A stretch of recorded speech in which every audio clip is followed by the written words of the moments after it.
Oggi continueremo con gli insegnamenti sui 50 versi, questi insegnamenti di primavera. Ora, mi sentite tutti? Ora, una ragione per cui abbiamo bisogno di continuare questi insegnamenti primaverili è che non siamo stati in grado di fare alcuni degli insegnamenti originali programmati e così vorrei rimediare a ciò. E la seconda ragione è che vorrei prendere questa opportunità per completare in effetti i 50 versi e ho pensato che questa appunto sarebbe una buona opportunità per farlo. E così l'anno prossimo possiamo iniziare con un nuovo argomento come l'oceano del Samaya. Avremo l'opportunità di iniziare un nuovo insegnamento e quindi ho pensato che sarebbe meglio per noi completare l'insegnamento quest'anno.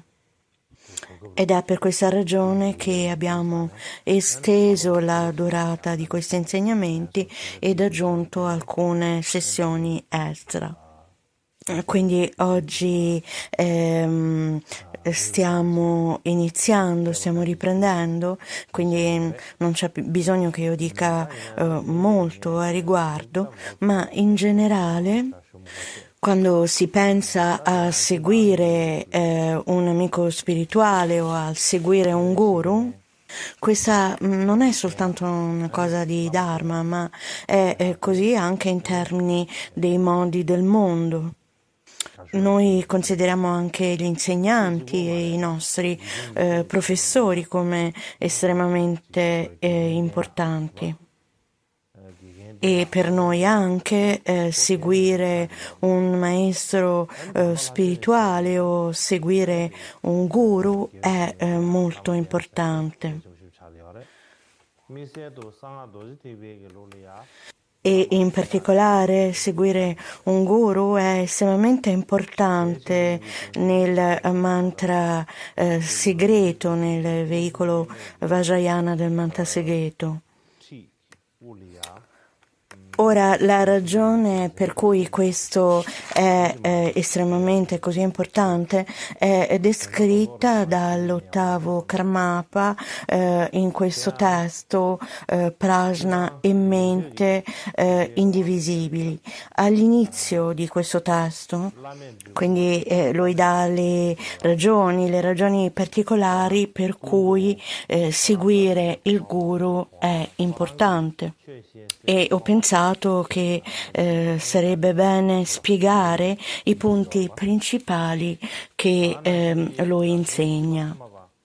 Ora, generalmente in termini del veicolo degli Shravaka, ci sono studenti che conseguono i risultati anche se l'insegnante, il maestro stesso, non li ha realizzati.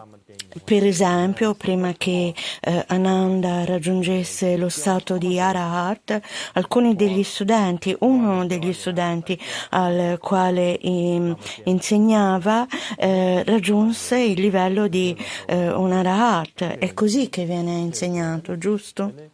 E similmente anche quando si pensa ai Pratyeka Buddha nella loro ultima esistenza sono in grado di conseguire i risultati senza seguire un guru. Questo non significa che loro non hanno bisogno di seguire un guru, non significa questo affatto, ma significa che in vite precedenti seguivano un guru, ma nella loro esistenza finale, nella loro vita finale, l'ultima volta che sono nati nel samsara, l'ultima volta che nascono nel samsara non hanno bisogno di seguire un guru. Vanno negli ossari e in luoghi simili e esaminano come avviene la morte e meditano sui 12 anelli di interdipendenza, e questo è il modo in cui viene insegnato, giusto? E quindi in termini del veicolo degli Shravaka, anche se il guru non ha conseguito, non ha realizzato il risultato ultimo, ci sono tuttavia studenti che hanno conseguito i risultati.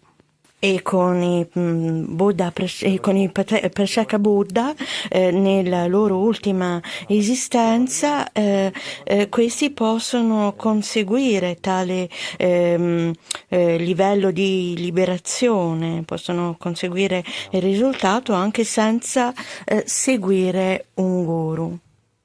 Ma nel mantra segreto devi assolutamente avere un guru che abbia delle realizzazioni superiori alle tue. E se non si segue un guru non c'è alcun modo di conseguire un risultato, e la ragione perciò è che nei sentieri dei veicoli inferiori, a paragone con i veicoli superiori, questi non sono così difficili da realizzare, e i risultati anche a paragone dei veicoli superiori, i risultati sono più facili da conseguire, sono più facili da ottenere. E così non sono per persone con una fortuna superiore, sono in qualche modo per persone con una minore fortuna. Ed è ciò che queste persone di fortuna in qualche modo inferiore possono praticare. Allo stesso modo, i Pratyeka Buddha, nella loro ultima esistenza, hanno il loro orgoglio la loro prajna limitata, e a causa della propulsione, a causa del potere della precedente abituazione, quindi grazie appunto al potere di essersi addestrati nel sentiero in esistenze precedenti, sono in grado di realizzare un certo livello di conoscenza. Ma nel mantra segreto del Vajrayana la presentazione di causa, sentiero e fruizione è estremamente profonda, e quindi non la si può realizzare attraverso una prajna parziale o limitata. Non la si può conseguire con la prajna limitata dei Pratyeka Buddha, e così questa è la sfera non comune, non ordinaria di coloro che hanno la fortuna suprema. E quindi per questa ragione viene detto che se non si segue un guru di una saggezza superiore, una saggezza, un amore e un potere superiore a quello personale, al vostro, non potrete conseguire il risultato del mantra segreto. Ed in particolar modo per quanto riguarda gli Arahat, gli Shavaka e Pratyeka Buddha, c'è molta discussione riguardo al fatto se abbiano o meno abbandonato tutte le oscurazioni afflittive. Ma in ogni caso, non sono in grado di estinguere completamente tutte le oscurazioni cognitive e le oscurazioni delle impronte. E quindi per questa ragione non sono in grado La ragione è che non hanno raccolto tutte le accumulazioni per purificare le tre oscurazioni e le loro impronte. Al fine di purificarle e di purificare le loro impronte c'è bisogno di pienamente completare la raccolta delle accumulazioni. Ora, se si vogliono raccogliere le accumulazioni, dovete avere un individuo verso il quale raccoglierete le accumulazioni. E se si è un principiante non si può incontrare un Buddha come colui verso il quale raccogliere il merito, il campo dei meriti. E quindi qualcuno in relazione al quale appunto raccogliere i meriti. E quindi per questa ragione c'è bisogno che abbiate qualcuno che sia uguale a un Buddha verso il quale raccogliere i meriti. Perché senza l'oggetto, il destinatario dell'accumulazione del merito e della purificazione, non sarete in grado di raccogliere le accumulazioni e purificarvi e quindi per questa ragione non si sarà in grado di conseguire l'accumulazione e la purificazione per il grande risveglio. E quindi per questa ragione non c'è nessun altro oggetto per l'accumulazione e la purificazione, nessun altro che non sia il guru detentore del Vajra. Quindi non c'è veramente nessun modo di poterlo fare senza un guru. E questo implicitamente insegna che senza seguire un guru non si potranno conseguire i siddhi supremi e comuni e in particolar modo non si potrà conseguire il siddhi supremo senza seguire un guru. Quindi questo è il punto principale che sta insegnando, giusto? Quindi questo è ciò che viene insegnato all'inizio del testo degli insegnamenti sul prajna e mente indivisibili. Quindi questo testo fondamentalmente dice che il guru è come la base del sentiero. E questo è negli insegnamenti sulla Prajna Paramita e il veicolo causale della Prajna Paramita e nel veicolo risultante del Vajrayana anche il Lama è la base per realizzare il sentiero. E perciò se seguiamo il guru con tutte le caratteristiche appropriatamente, questo ci porterà a beneficio. Se invece non lo facciamo appropriatamente, ciò non accadrà. Abbiamo già appena menzionato tutto ciò. E come viene detto nel commentario a Kalachakra, The Stainless Light, la luce inossidabile, si dice appunto che il vero sentiero sorge nei veri studenti grazie alla gentilezza di un vero guru che con amore per gli esseri senzienti sempre si adopera, si sforza nella virtù per il beneficio degli altri. Quindi per imparare ciò che si dovrebbe fare, ciò che si dovrebbe respingere, è importante avere un guru, è molto importante avere un guru.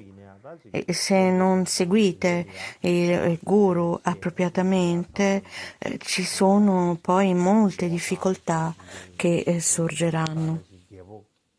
Allora, per queste ragioni, se il modo in cui si segue il guru è cattivo e sbagliato, allora si cadrà nell'inferno Vaja, nell'inferno incessante e così via.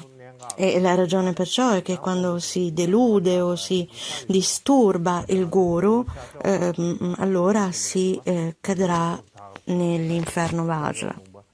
E se lo seguite bene, allora sviluppate la prajna che vede la natura di tutto così com'è e perciò raggiungerete il risultato ultimo. E quindi è un punto cruciale che seguiamo il guru appropriatamente.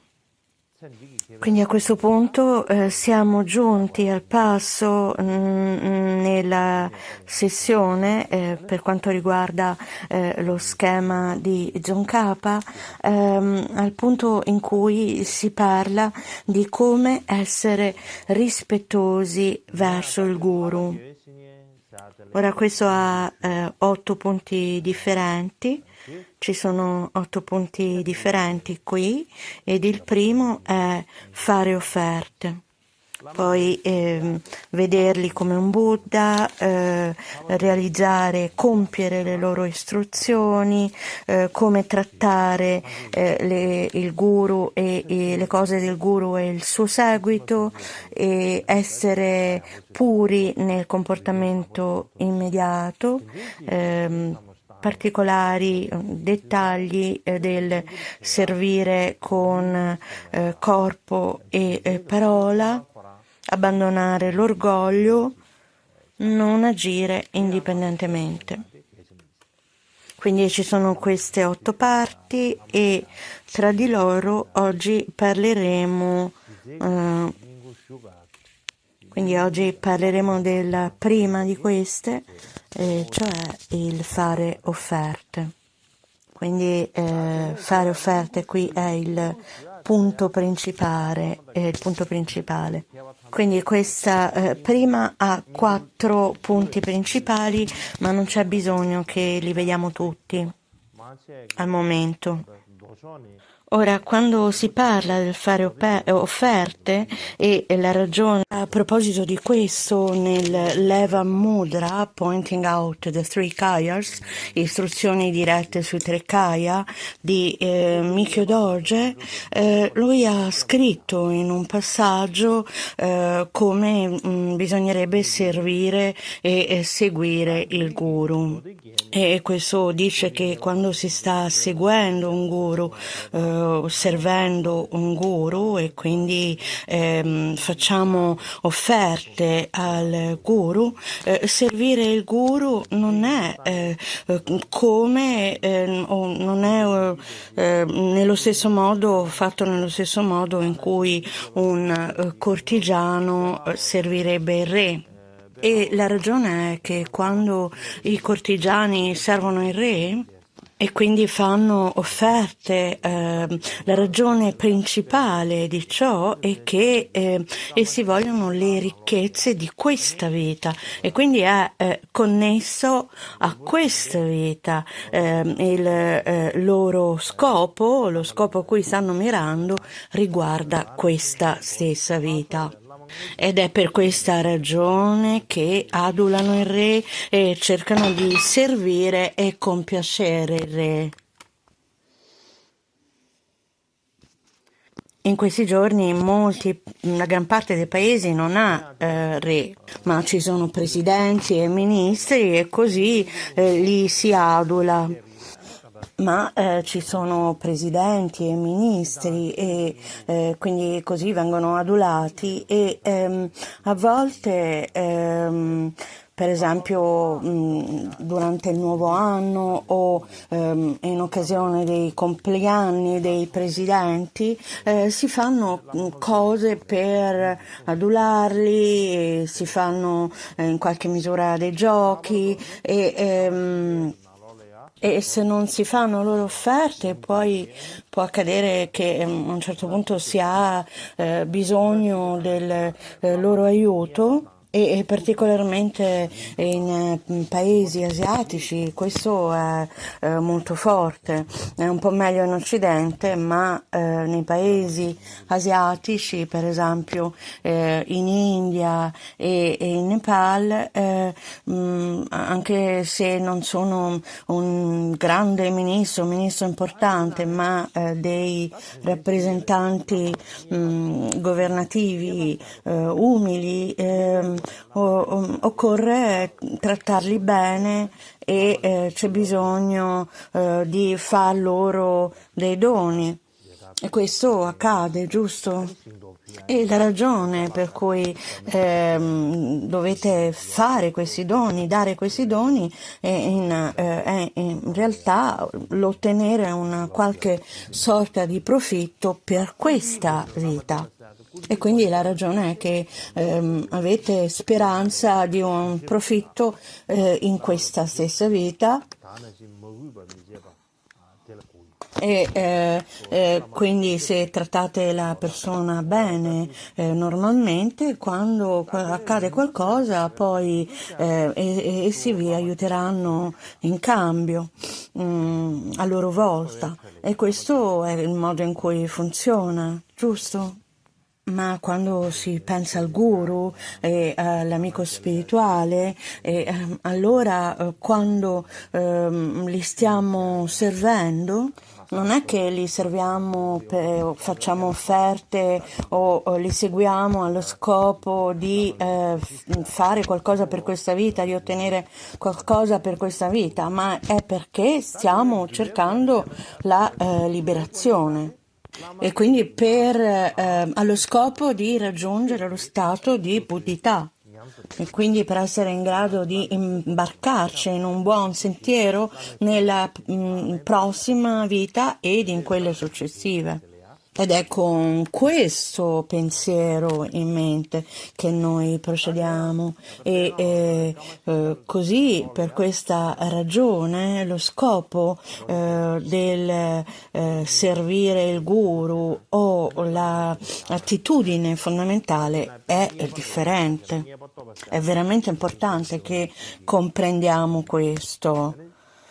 Servire il guru, rendere omaggio al guru, fondamentalmente la ragione per cui facciamo questo e lo scopo e l'attitudine per cui lo facciamo è qualcosa che dobbiamo comprendere chiaramente. Ora, quando si tratta di servire il guru, ciò che tutti i maestri del Tibet hanno detto è che l'essenza, cos'è l'essenza del servire il guru? E gran parte dei maestri hanno citato, la gran parte appunto degli studiosi tibetani hanno citato il Maitreya dal suo testo L'ornamento dei sutra, e la citazione che danno, questa è la citazione: servite l'amico spirituale con rispetto, doni, servizio e pratica. E questo verso dell'ornamento dei sutra che dice servite l'amico spirituale con rispetto, doni, servizio e pratica è talvolta anche combinata con gli insegnamenti che vengono dai 50 versi sul guru.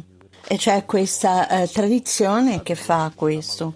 Ora, l'ottavo Karmapa Amikyo Dorje ha scritto a riguardo in un testo chiamato Eva Mudra Pointing Out the Three Kayas, istruzioni essenziali sui tre kaya. E il suo studente, il secondo Karma Trinlepa, anche ha scritto nel suo Chariot of the Karma Kamsang, e questo cita Truppo Lotsawa, e ciò che lui ha scritto E quindi Drupa Lotsawa prende il modo di servire il guru che è insegnato nell'ornamento dei sutra ed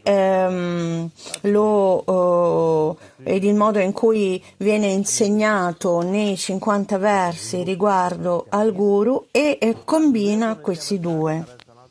E quando dice Mikyo Dorje scrive nell'Eva Mudra qual è la natura del servire il guru, egli inizialmente cita questa citazione tratta dall'ornamento dei Sutra Mahayana che dice: servite l'amico spirituale con rispetto, doni, servizio e pratica. Ed egli dice anche che in particolare i modi in cui viene insegnato nel tantra della tradizione mantrica sono riassunti nei 50 versi riguardo al guru e che bisognerebbe imparare da questi.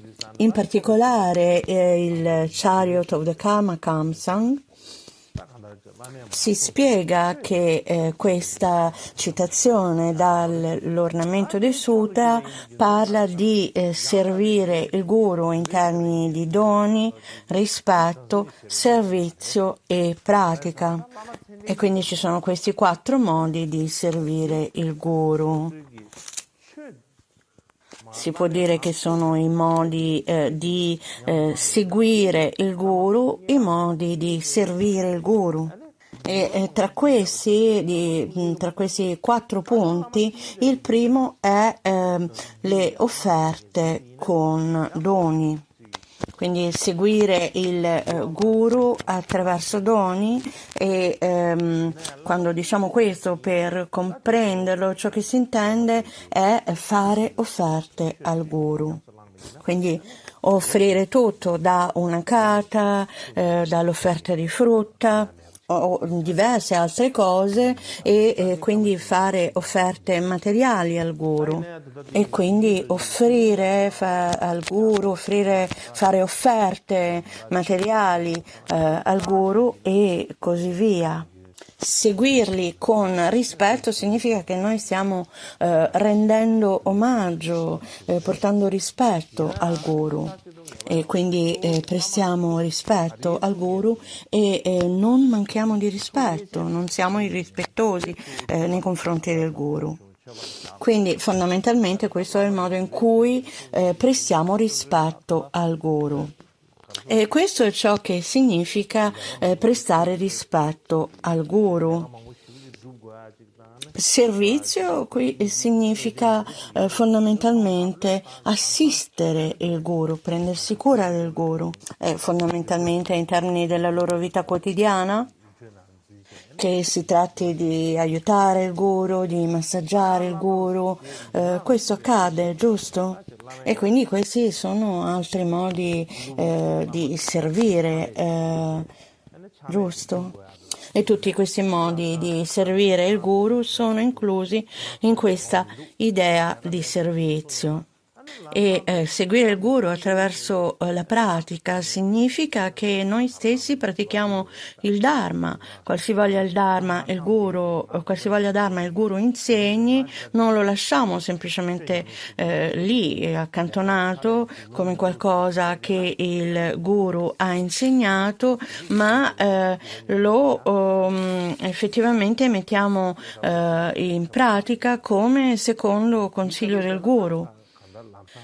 E quindi vedere se si riesce a fare questo significa seguire il guru attraverso la pratica. Ora, quando Kang Lotsawa spiega questo, così come si trova nel Chariot of the Karma Kamsang, in questo testo, il carro del Karma Kamsang, egli combina questi 4 punti insegnati nell'ornamento dei Sutra Mahayana con i 50 versi e per quanto riguarda il fare doni, E gli dice che il fare doni è offrire cibo e vestiti e così via, e qualsiasi cosa si abbia. Se non avete, non potete offrirlo, ma se avete qualcosa, allora fate offerte al guru, così come essi desiderano, con entusiasmo. E ciò che si dice nei 50 versi riguardo al guru, se il maestro del vostro Samaya deve essere servito con l'indonabile, letteralmente, cioè ciò che è così prezioso che è difficile da abbandonare, con l'indonabile, i vostri figli, la vostra sposa, la vostra stessa vita, che bisogno c'è di menzionare le futili, effimere ricchezze.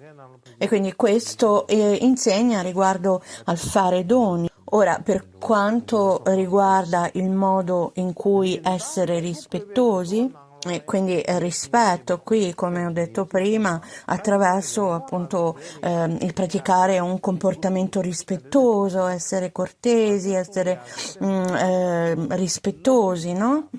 Abbandonare una qualsiasi cosa sia irrispettosa è essere rispettosi, e quindi questo è ciò che dice nei 50 versi.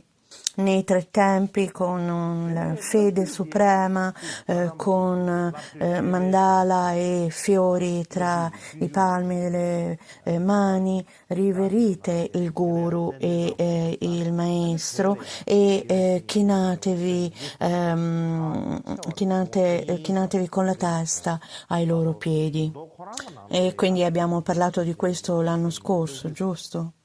E quindi questo è un altro verso, e similmente anche parla delle manchevolezze, delle colpe appunto dell'essere irrispettosi. E dice: se non calpestereste nemmeno la loro ombra per paura che il misfatto assomigli a rompere, a mandare in pezzi uno stupa, che bisogno c'è di menzionare il passare sopra, lo scavalcare le loro scarpe, il sedile e la loro cavalcatura.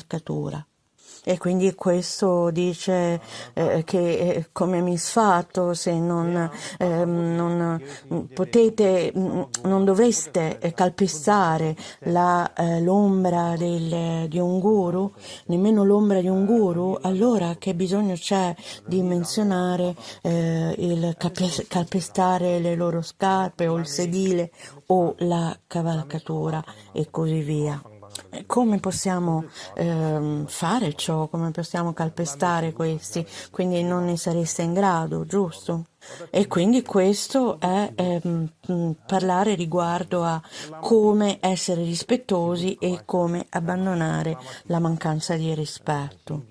E poi offrire servizio significa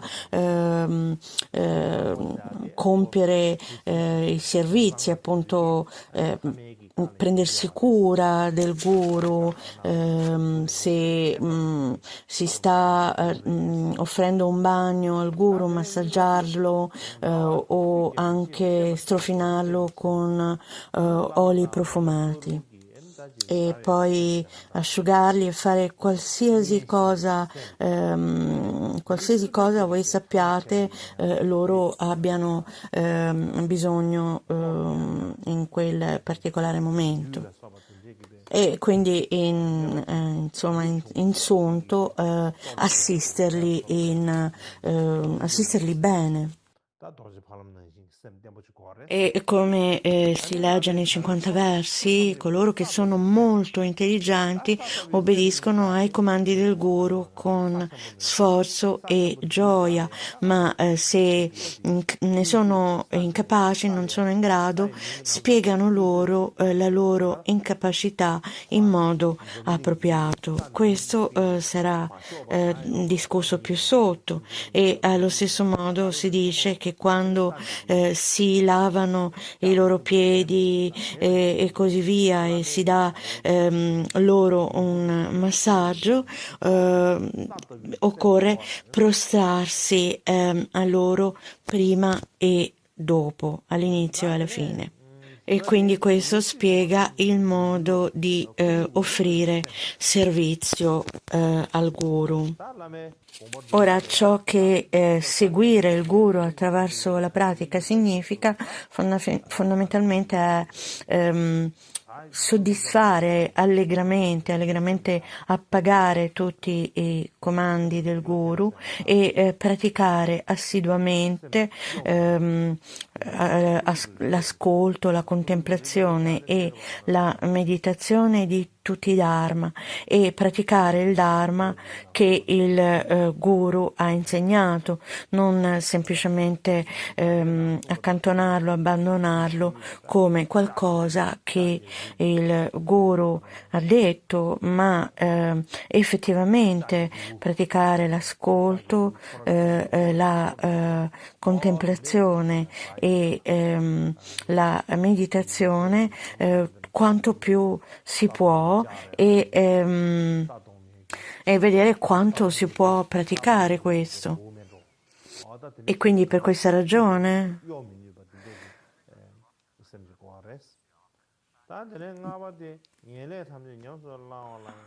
attraverso dei 3 tipi di offerta abbiamo parlato del fatto che la migliore è l'offerta della pratica, la media è l'offerta di corpo e parola e l'ultima è l'offerta materiale, giusto? E quindi tra queste la migliore, la suprema è l'offerta di pratica, della pratica. E questo fondamentalmente significa che noi pratichiamo l'insegnamento che il guru ha dato e la ragione per cui questo è supremo è perché un vero guru in realtà è solo autenticamente accontentato, come dire, compiaciuto dall'offerta della pratica, non dalle offerte materiali. E la ragione è che se praticate il Dharma che il Guru ha insegnato, questo è ciò che veramente farà piacere al Guru.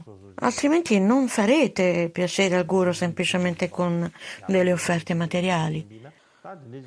Certo, se avete un guru che non ha tutte le caratteristiche, allora è alquanto possibile che questi sia più soddisfatto più offriate e più questi sia soddisfatto. Ma se avete un guru che ha le caratteristiche, con le caratteristiche, allora primariamente se il guru pratica il Dharma in modo appropriato, allora ciò che gli farà più piacere, non c'è nulla che gli possa fare più piacere che l'offerta della pratica. E quindi questo è ciò che è insegnato nel Chariot of the Karma Kamsang. Ora suona un po' diversamente da quel che Mikyo Dorje dice nelle 100 breve istruzioni. Ciò che dice lì è che in generale abbiamo detto che la migliore è l'offerta della pratica, che la cosa migliore è offrire la pratica, ma non è necessariamente così. Perché qualsiasi cosa faccia piacere al guru, quindi occorrerebbe dire che effettivamente l'offerta che farebbe piacere di più al guru, questa è la migliore delle offerte. E quindi se c'è molto lavoro da fare, allora offrire servizio sarà la cosa più importante.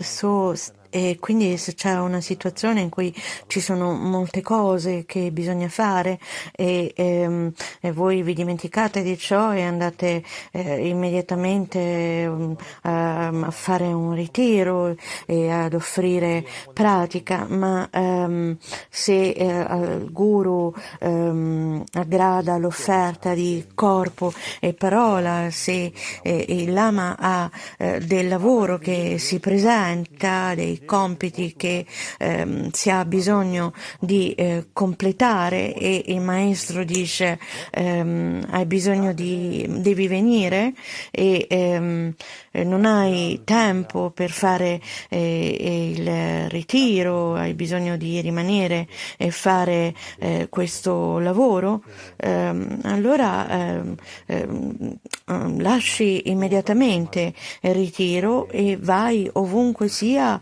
che il guru ti dica.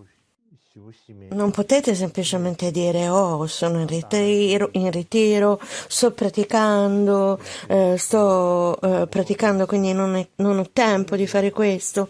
E quindi se semplicemente rimanete lì, allora questo non farà piacere al guru.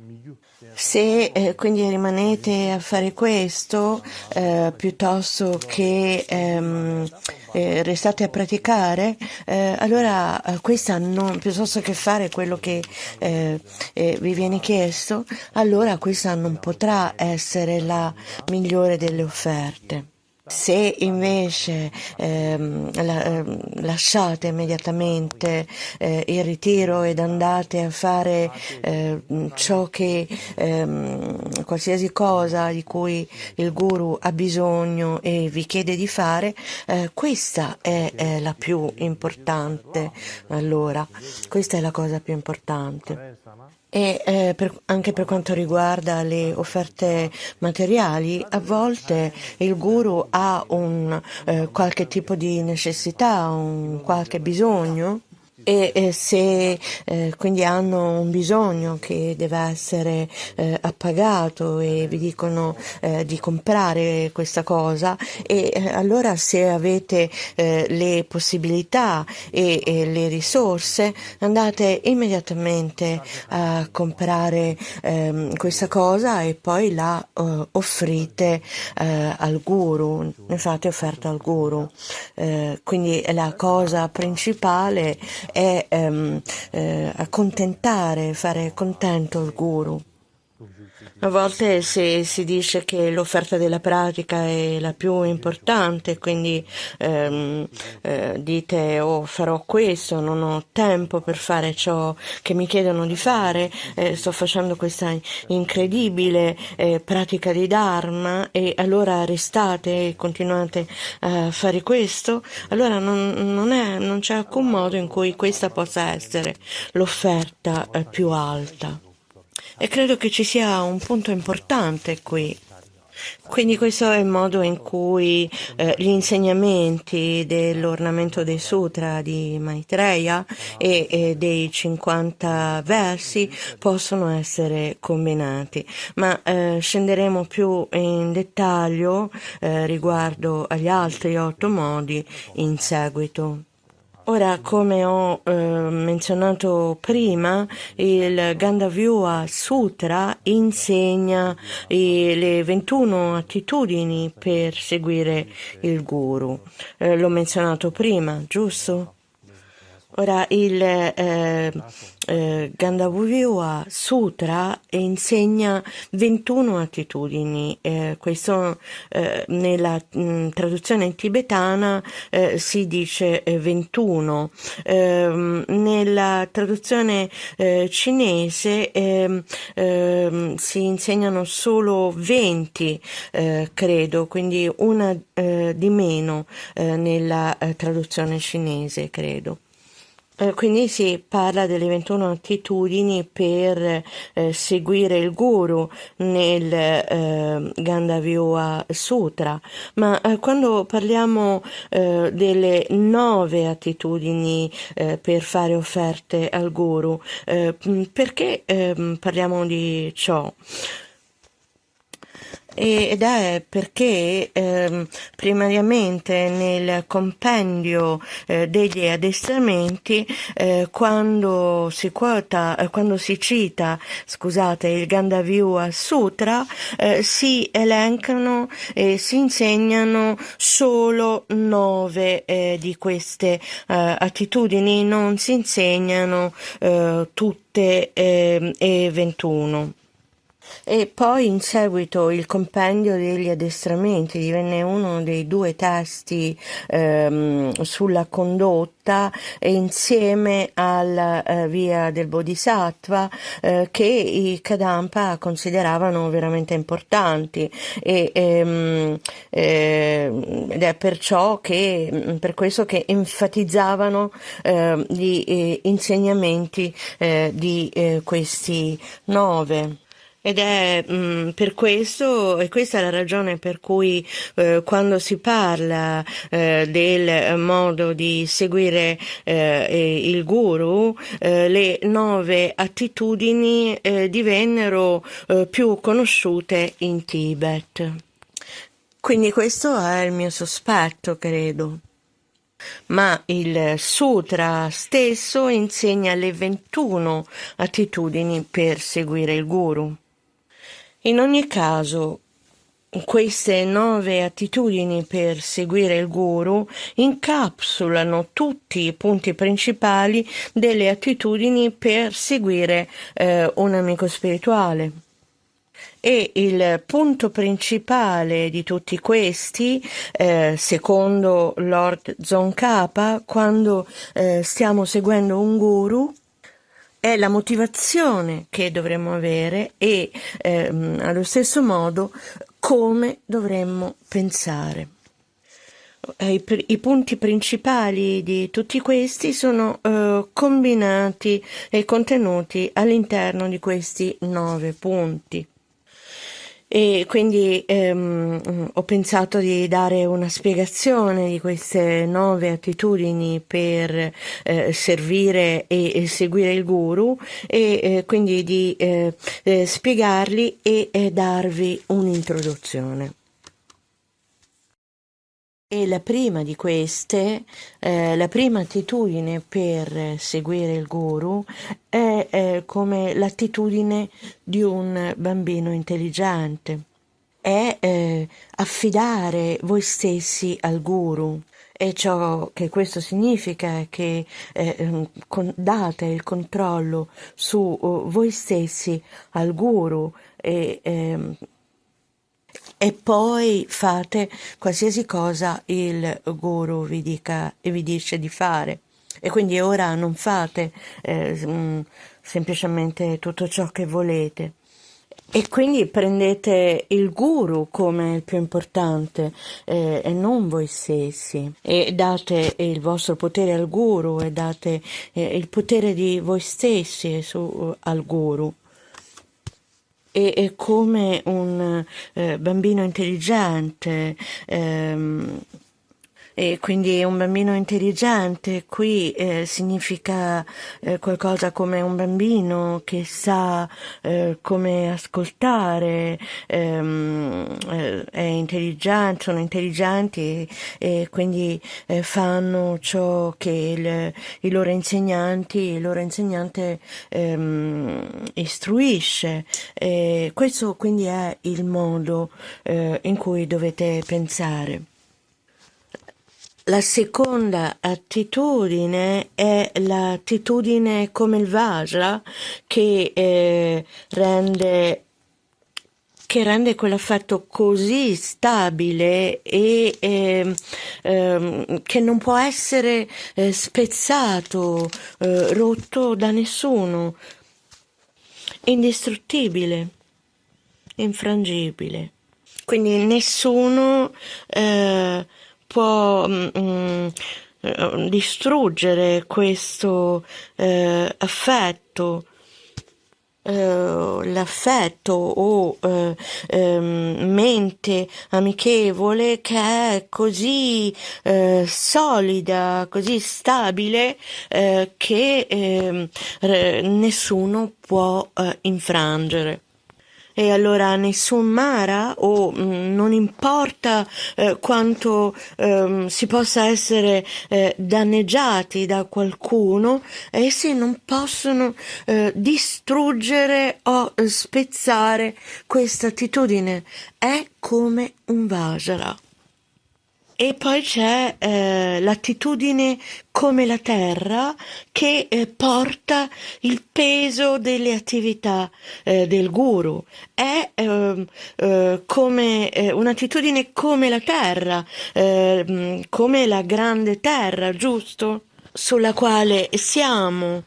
Questa terra ci fa crescere, ci nutre e può essere anche chiamata ciò che sostiene tutti.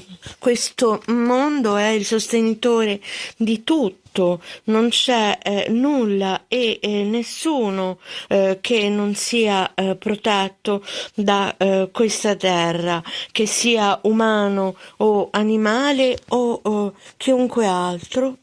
La terra è in grado di sorreggere tutti.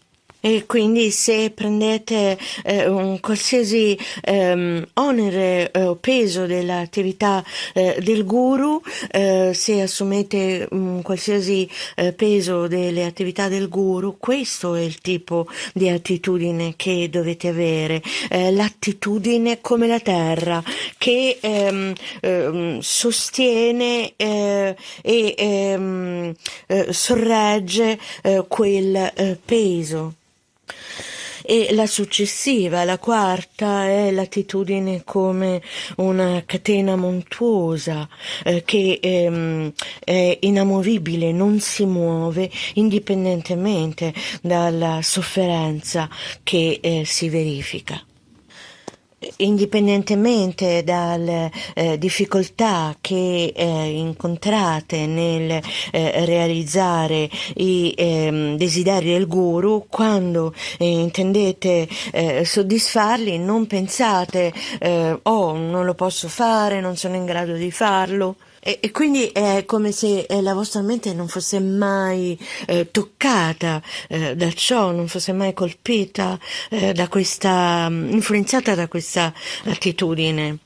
E la vostra attitudine è quella di non essere mai scossi da ciò, come una catena montuosa. Stiamo parlando di una catena montuosa qui. Come nel anello esterno delle montagne che circondano la terra, così come descritte nell'Abhidharma.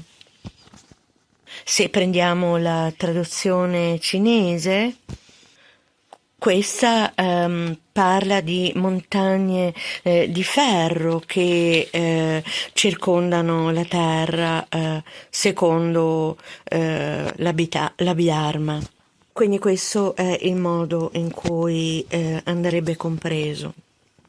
Quindi dovrebbe essere compreso come l'anello esterno delle montagne di ferro che circondano la terra e bisognerebbe essere così irremovibili, così irremovibili, inamovibili come queste montagne.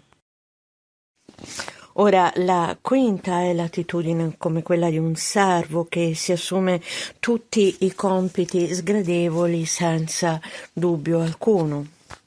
Quindi non importa che tipo di lavoro orribile o spiacevole tu debba fare, non è che fai solo il lavoro buono e non fai i lavori, quelli sgradevoli, quelli spiacevoli. Ma indipendentemente dal lavoro che sia buono o cattivo, tu fai qualsiasi cosa come un servo. E la successiva è l'attitudine come uno spazzino che abbandona ogni orgoglio ed arroganza e si considera se stesso inferiore al guru. Quindi pensa al guru come a un custode, a un addetto alle pulizie, un tuttofare che abbandona ogni orgoglio ed arroganza. ed assumi una posizione umile e fai qualsiasi lavoro sia necessario, proprio come un addetto alle pulizie, un custode che, che sta spazzando, perché lo fanno tutto il tempo, stanno continuamente a pulire e a spazzare e quindi non hanno nessuna remora particolare riguardo alle pulizie, al fare le pulizie e a spazzare.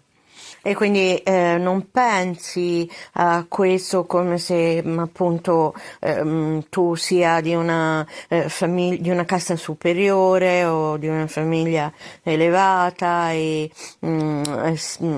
sei costretto, ti si costringe a fare un qualche tipo di lavoro spacevole e quindi potresti pensare ma sono costretto, mi forzano a fare questo. Non dovreste pensare in questo modo, la vostra attitudine dovrebbe aver abbandonato l'orgoglio e l'arroganza, proprio come un culi in India, così si chiama un tuttofare, un portatore, un bracciante.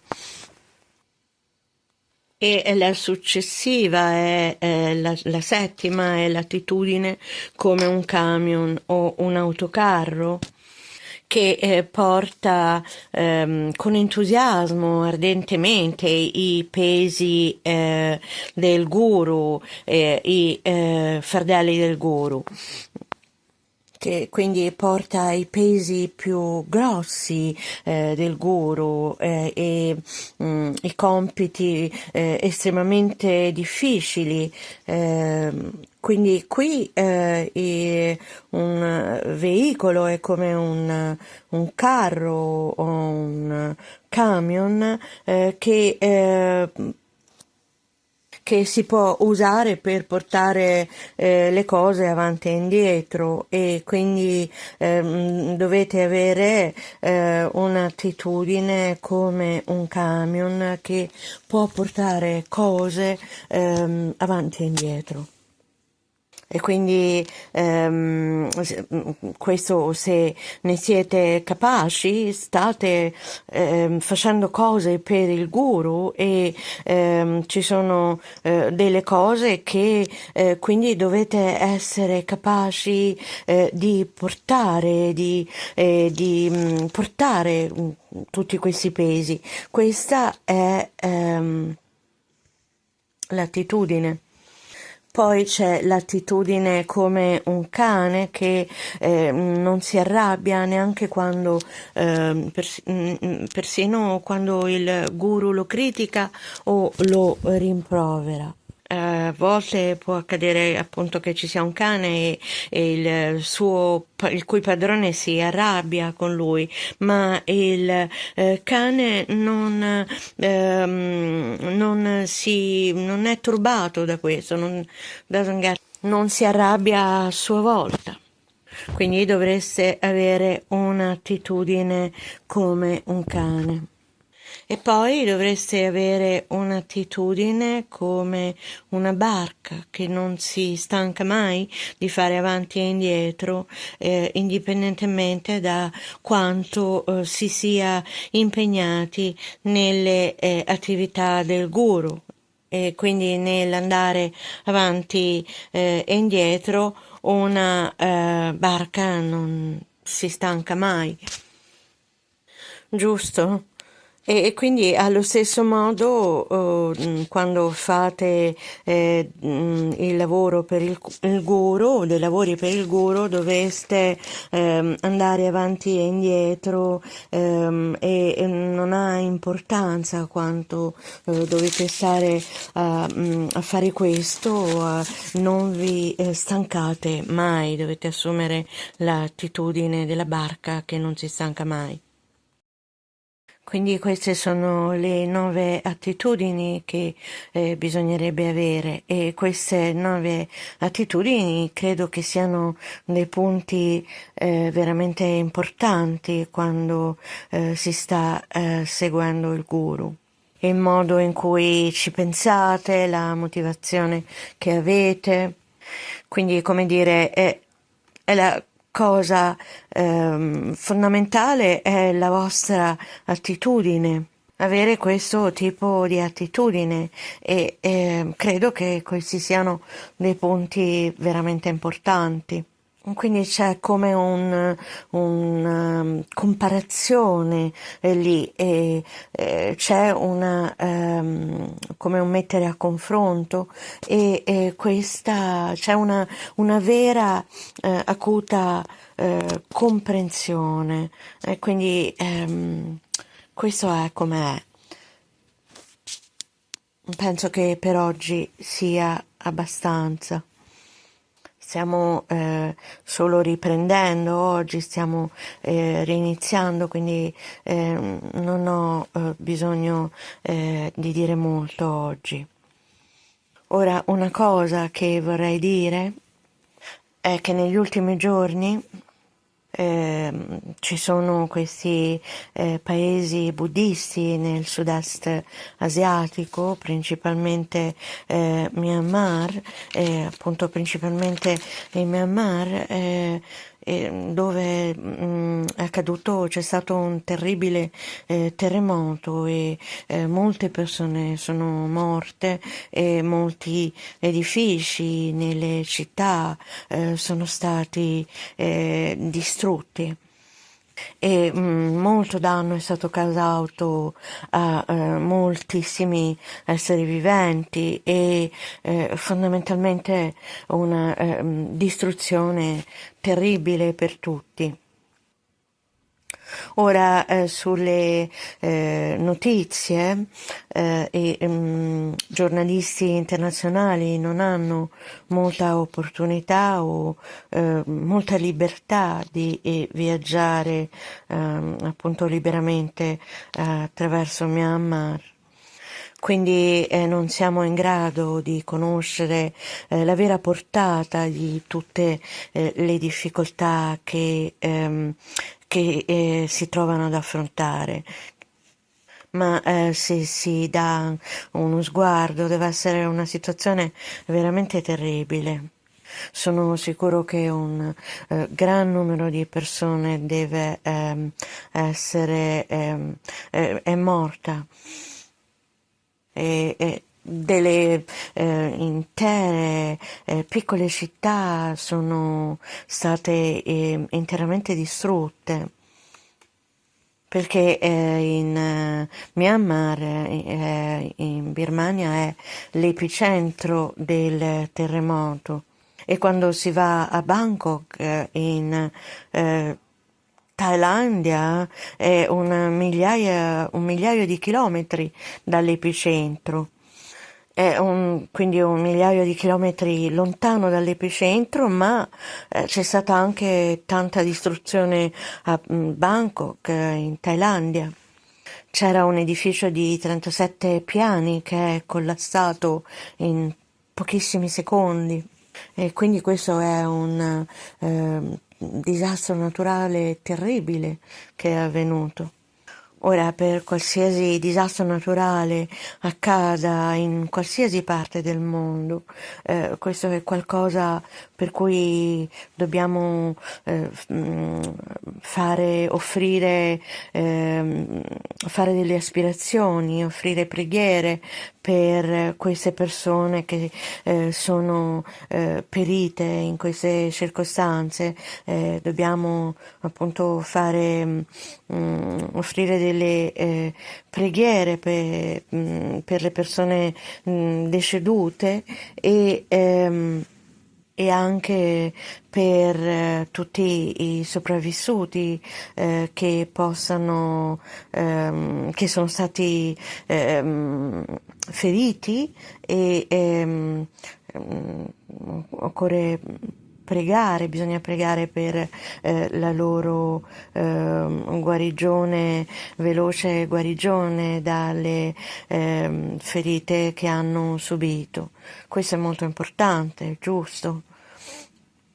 E specialmente Myanmar e Thailand e la Thailandia sono paesi buddisti importanti e così sono come noi nell'essere buddisti e per questa ragione ci sono più vicini, è un po' diverso dagli altri. Abbiamo questa sensazione che sia diverso da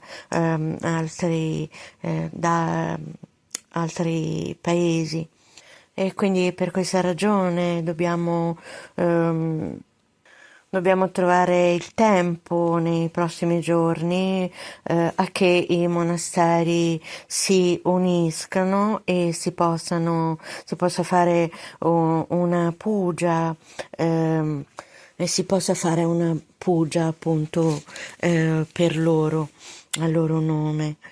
Ora non posso annunciare il tempo immediatamente, ma nei prossimi giorni troveremo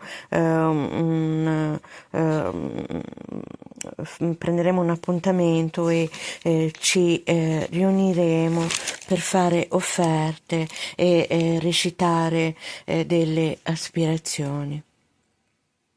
Allora penso che sia sufficiente per oggi, vi ringrazio molto.